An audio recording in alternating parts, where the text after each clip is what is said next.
Hi everyone, Infinity Dave here. So I'm going to do a review of the Quest Pro. Just to give some context, I have owned all of the Oculus and Meta products since the DK2. Um, I've also owned the Valve Index. I have a HB Reverb G2. I've also had all of the reverbs actually, the G1, which had a version 2 cable, and then I had the V2 version 1 and V2 version 2, which I currently still have. I also have the Pico 4, and for a very short period I had the Pimax 8KX, which I didn't have a great experiences, but that, I'm focusing on the MetaQuest Pro for now. I'm going to break it down. So there is certainly some real positives, and there's certainly some real, would you say, kind of negatives, things that I would certainly like to see improved. I want to start off with a real positive, and I've seen this from a lot of other reviews, is the controllers. So the controllers are very much like the Quest 2 controllers. However, they lose the ring, and they certainly do feel a lot more premium. What I love about them actually is because they have the cameras built in, it literally doesn't lose tracking. It doesn't matter where you put it around your body when you're swinging it around. The tracking's perfect with it. I'd have to say actually these are probably my favourite controllers, even more so over the Valve Index. And the Valve Index controllers were certainly second my favourite, my second favourite. But these are just that little bit more premium. And to be fair, I think the tracking is just as good.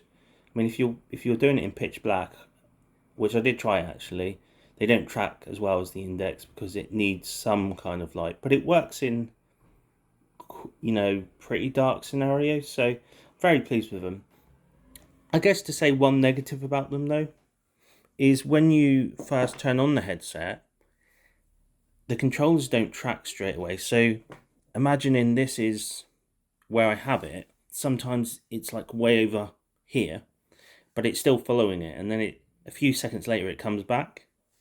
That only happens when I first start the headset, so it's not a massive issue, but I'm hoping that they can update that with a kind of firmware. So in terms of the headset, you'll probably see actually, I've got a Studio Form strap that goes over it, and I have the earbuds, the official earbuds, which plug in directly underneath the Quest Pro. I wanted to talk a bit about the comfort actually of the headset, and I do think it's really subjective what it's going to feel like if you were to purchase one.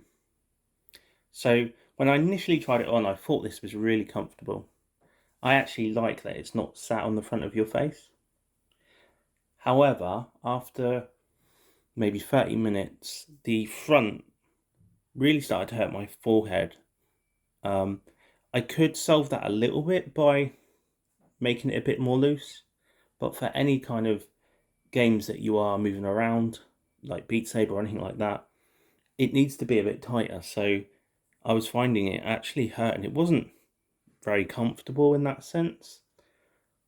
So my initial thoughts were, this is the most comfortable headset, but then after trying it a while, I kind of didn't want to put it on, and I was noticing that I was going back to like the Reverb because I found that more comfortable over a longer period.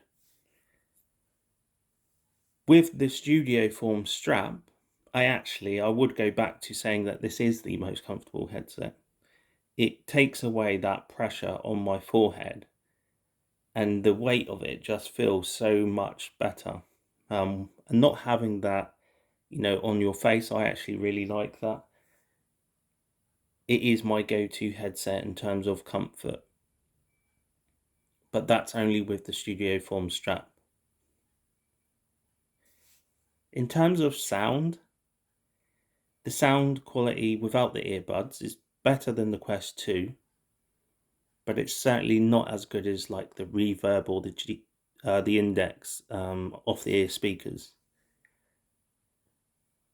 The earbuds, and I'm not going to review them fully, but they're certainly an improvement over the sound that you get with the Quest Pro, but they're not as good as still the Reverb or the Index off the ear. I would say that the high end and the mids with them are pretty good. The bass is maybe a little bit lacking, but it's not terrible. And I actually like that it's an all-in-one. You know, I can just put it on and the earbuds go in, and it's actually pretty good sound. I think in terms of field of view for the headset, so you probably won't see it, but well, actually, and if we look at the strap, initially that was the other way around.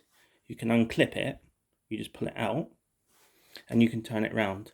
So what this did for me is, imagine the headset's directly on your head like that. The way I've got the back strap on, I can tilt it forward, which means the field of view actually is a lot bigger. And it's a shame that it's a kind of a fixed strap, so you can't replace this because it's all in one. Because actually, when you tilt it forward, and I've actually got it really comfortable now with that, the field of view, you know, the horizontal field of view is actually a lot bigger. Certainly a lot bigger than the Reverb, a lot bigger than the Quest. I would say it is actually slightly bigger than the Pico 4, and the Pico 4 has a pretty big field of view.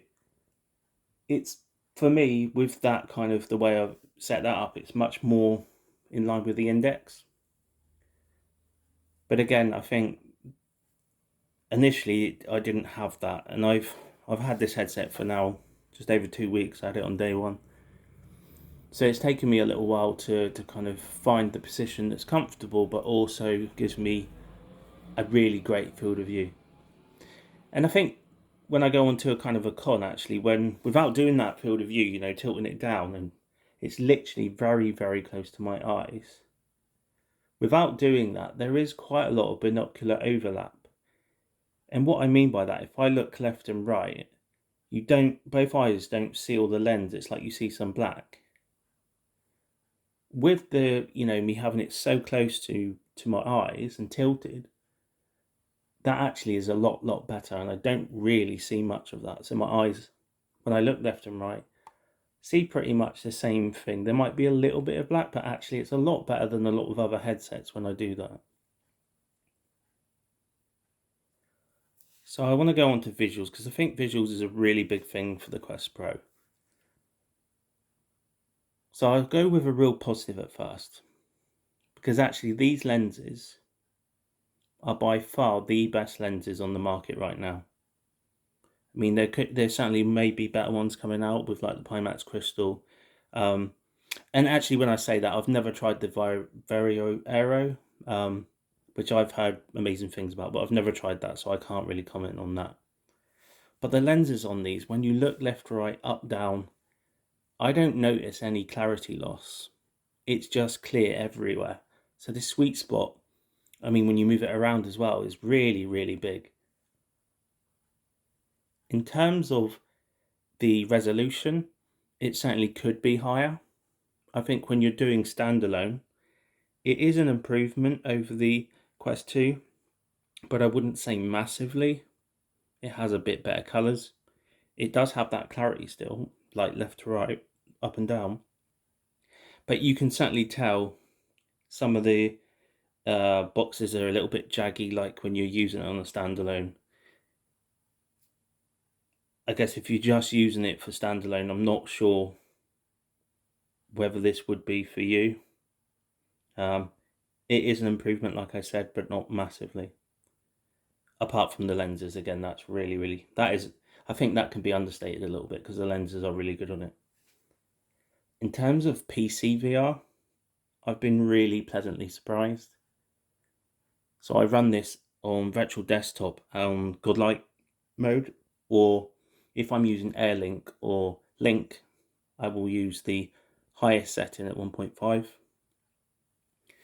And that looks really clear. So it loses a lot of that jaggy that I was talking about, but keeps all of that clarity when you look left, right, up and down. So just for reference, as I said, I own Reverb G2. And I've been using that for Microsoft Flight Sim for a very long time. I put this on and I thought I'm going to compare the two, because I thought, actually, is this a bit of a placebo? Like, I want the Pro to be as good as the Reverb G2, if not better. So I went back and forth several times, and my conclusion to that actually was that the Reverb G2 still has a slightly clearer sweet spot right in the middle. Not by a lot, but a little bit. The colours, I would say, are actually slightly better on the Pro, especially in dark environments. But again, the Reverb has very good colours too. In terms of the clarity though, when you look left and right, up and down, it's a no-brainer. The Quest Pro absolutely demolishes the Reverb in that sense. The sweet spot, I'd never found the sweet spot massively concerning in the G2, but I did notice, it does lose some clarity when you look around. But coming from that and going into the Quest Pro, the clarity is just phenomenal in terms of what you're seeing around. So actually, to my conclusion, I prefer this for simming. It does have no DisplayPort, which I'm very mindful that people will notice compression and stuff. But for me, I've not really noticed that. It's not been an issue for me, and I actually like that it's wireless. I want to go on to the kind of battery life with it. So if I turn all of eye tracking, facial expressions, hand tracking, any of the things that you wouldn't need for, if you like Microsoft Flight Sim, for instance, I turn all of that off, and it will last 3 to 3 hours 15 minutes, around kind of that time, which is pretty good.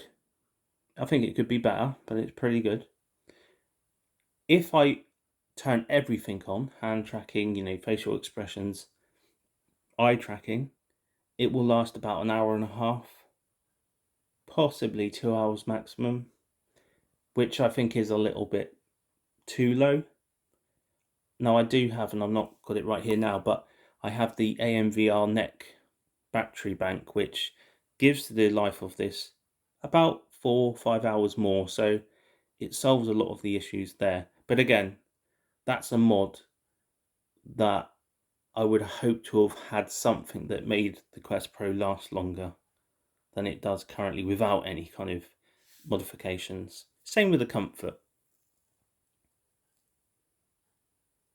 I'm just thinking if there's anything else, and please do ask any questions, because having tested this and lots of different headsets, I can certainly give my opinion. It's not going to meet everybody's opinion, but I can certainly give my opinion on what this is like. I mean, I will go into a brief about the Pico 4, because actually the Pico 4 for me is better value than the Quest Pro. However, the Quest Pro for me is definitely a lot better than the Pico 4. And I think that comes down to a lot of things for myself. So when I really reflect on what the Quest Pro's like, it is a lot of money. But for room scale, for me, it has the best controllers out there, certainly on par with the Valve Index. The tracking, absolutely amazing tracking. I mean, something that I did do, and I didn't mention this, is I quite often have all the lights off when I'm simming or kind of in VR. And the headset tracking, I've not had it lose any kind of tracking at all. So it's been flawless in that sense. So we have the really solid tracking as well. And then there's the comfort. Now, initially, as I said, the comfort wasn't there for me. But now the way I have this set up, it's bringing really comfort, really good tracking, and really solid visuals. I'm finding actually this is I will say this is my favourite headset at the moment. It's certainly not perfect, but I think what Meta has done actually is really great. I mean, I do want to talk a little bit about the mixed reality and also the facial and eye tracking. Now there's a kind of a pro and a con here. So as I said, the battery drains a lot quicker. But with the, the pass-through and everything, I'm actually really disappointed with that. It does have colours, so it's slightly better than the Meta Quest 2. But the clarity just isn't there for mixed reality for me. I think if they can improve that in updates, I'm not sure, with firmware updates, I'm not sure if they can do that to a degree that would be so much clearer. I tried using it, reading screens, but it's just not there. Not for mixed reality, for me, anyway. In terms of the facial and eye tracking and everything, it works really well. It's not in a lot of stuff at the minute, and it may possibly never be like that. I'm not sure. I know there is a game developer that's done it. I can't think of the game. I'm sure everyone will know. Is it Red something? I haven't actually tried that, but I have heard good things about the Quest Pro utilizing the eye tracking. Something like that would be, again, another game changer that I think would make this headset even better if they were to bring this to PC VR, but also standalone for it. So yeah, all in all, what are my impressions of the Quest Pro?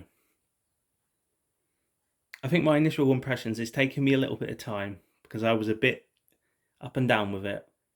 And there are moments I think out of frustration, like with the controller tracking.